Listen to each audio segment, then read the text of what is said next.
Okay students, today we are going to the new topic, lesson number 19, post-war world and India. So in this lesson we learn that what happened after the world war.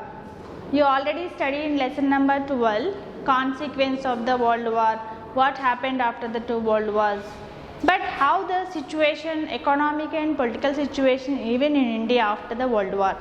So initially what happened after the world war, that means aftermath of the world war II, means the situations after the world war II. We know that what was the destruction held after world war I and II. You studied the economic depression and various situations after the world war, and main the powerful countries, how do they just tried with the various plans for development as well as for the recovery of the economy.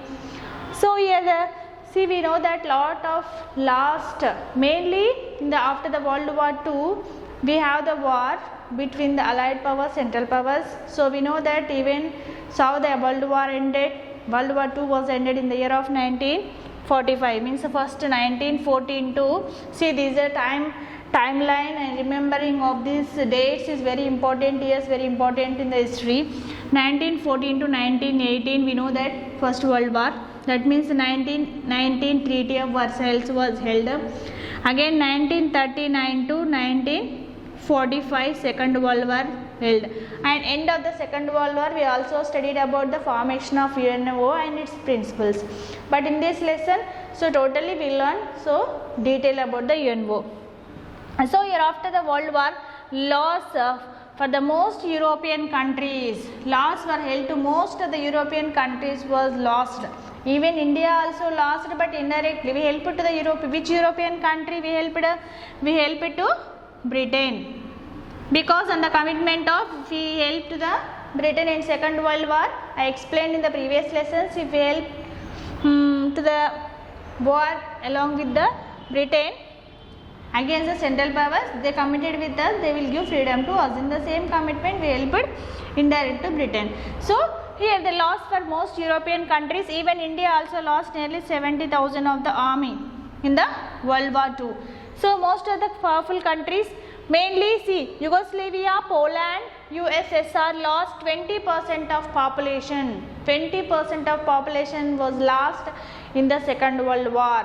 Mainly three countries, Yugoslavia, Poland, USSR, but most of the laws held to the European powers. And here the 1700 towns, in these 1700 towns destructed, completely smashed, destroyed. Here in those we know that two main cities which was smashed in the World War II, what was those two? Hiroshima and Nagasaki, which belongs to Japan, we all know that. 31,000 factories were closed completely. When the factories were closed, unemployment occurred, prices increased. You already studied about the economic depression in Germany and Russia, how that was held. In Russian Revolution we studied the peace and bread movement, how they revolted against the government to maintain the peace. So these are next, the 70,000 villages were affected. 70,000 villages were affected after the World War II. But here see one thing that you have to study, USA, no war, means no war held on the land of USA. No war was held on the land of USA. It was participated in the war directly, but means there is no much loss of USA. No war was held on its land, so no less. Whatever the loss, some loss held, but that compared to European countries very less. That means USA no war on its land and less suffered. It suffered less in the World War II. So here USA helped, because USA also dropped bomb on Japan, Hiroshima and Nagasaki, and to recovery of the economic depression and economic recovery in Germany and Russia, we studied that, and other countries also. So it helped and encouraged with the various new plans for the economic recovery. Many economists also came forward to be even US President also. Many economists came forward to be new plans for the recovery of the economy after the World War II. So in these we already studied about the 3 R's formula by the US President. You know that reform, relief, recovery, how to get the reform and how to relieve from the economy, how to recover the economy which was lost after the World War. That means this also, so USA helped for the economic development after the World War II.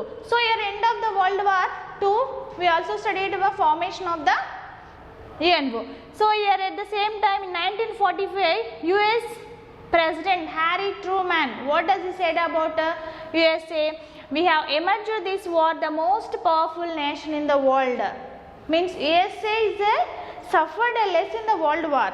So he said that Truman, Harry Truman, the President of USA in 1945, he said that it was a major emerged powerful nation in the world, even powerful nation since then now also. That means it is lost very less in the World War. So here the after the developed countries, means developed countries USA, France, England, and these countries just planned for rebuild of economy. Even so mainly on three processes to rebuild of economy: formation of UNO, Cold War and decolonization. So we learned that about formation of UNO, Cold War. So in between the two blocks of countries USA and USSR, Cold War held in between the two blocks of countries USA and USSR. So two blocks of countries are the two polar countries will say, and decolonization means many countries became independent. Till that many, the European countries colonized many African and Asian countries in the world. So after the World War II, many countries got freedom, means they were decolonized from the European powers. These three processes were held after the World War II. Next, no longer politics of Britain and France. Britain and France compete each other. I said no before classes. Britain and France compete each other. For example, they conquered India also. They came to India for the trade and business purpose. First France, again Britain. So like that, there is a war held in between Britain and France to colonize our India also. This colonization was completely withdrawn after the World War II. No longer politics of colonization. And USA and USSR, that even the US is democratic country and the communist country, both of them pressured the world to dismantle of the old colonial system, and new independent countries was emerged after the World War II. Next, the formation of UNO, very important global organization to maintain the peace in the world, because after the lot of loss and destruction in the world, so no more wars in future. So here for that purpose new organization was formed, United Nations Organization. What do you mean by UNO? United Nations Organization. In this five main powerful countries: Britain, France, USA, USSR and China. So these are the basic countries: Britain, France, USA, USSR and China, means two communist countries remaining the democratic country. And its headquarters located in New York. So when does it form? 24th October 1945. 24th October 1945, we know that the emblem, symbol of this UNO, two olive branches in the globe. For the globe, all the global countries in the middle, and two olive branches with the blue color. That is emblem of the UNO. So these mainly we studied also principles on the principles of for the maintaining peace, respecting human rights, respecting international law, the social progress. Social progress means for development, to maintain the peace, for all the basic of the principles. This UNO starting working from 1945. So initially 51 members when the establishment of this UNO in 1945. After that, so many countries added in that. Now presently means in 2016 there are 193 countries having the membership in United Nations Organization. Principles and various organs we will learn in the next class.